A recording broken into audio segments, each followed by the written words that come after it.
سمع الله لمن حمده.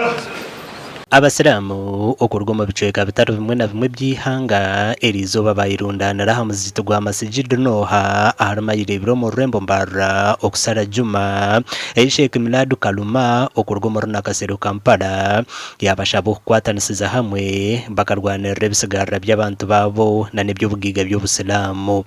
Bamwe muri bakiriza tabukiriza kwefotora tabukiriza bafotora ko yana nwahida mu miryango mukuru muri gumu mu miryango mukuru muri gumu mu miryango mukuru muri gumu qawla nwahida ekigamuga mwina timu turwanye baganda bafabazikwa baraka kudda mu kutoborwa ya Allahu liman hamida.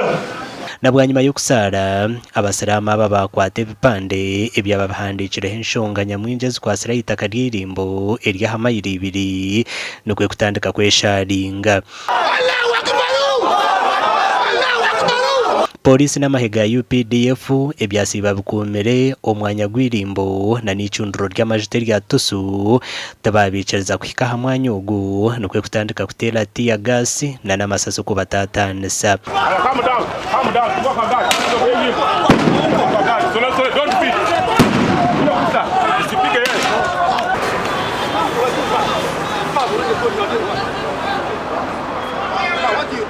Bamwe mu baba bebembire kwesharinga oku bakwatwa.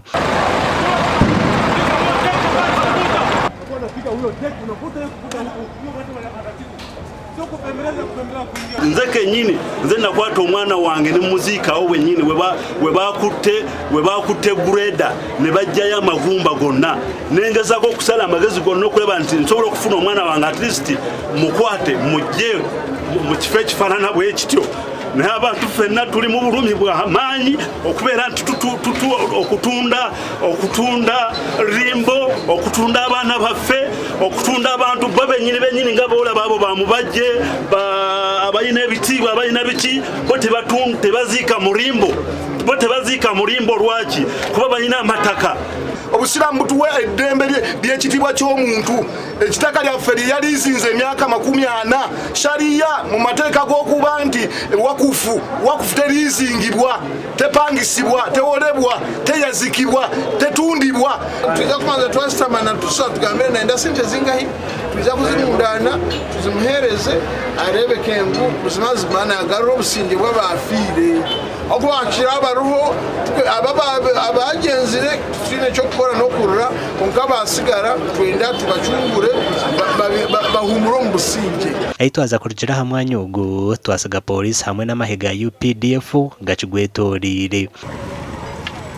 Ahabwa TV West ndi Elias Rutugusa.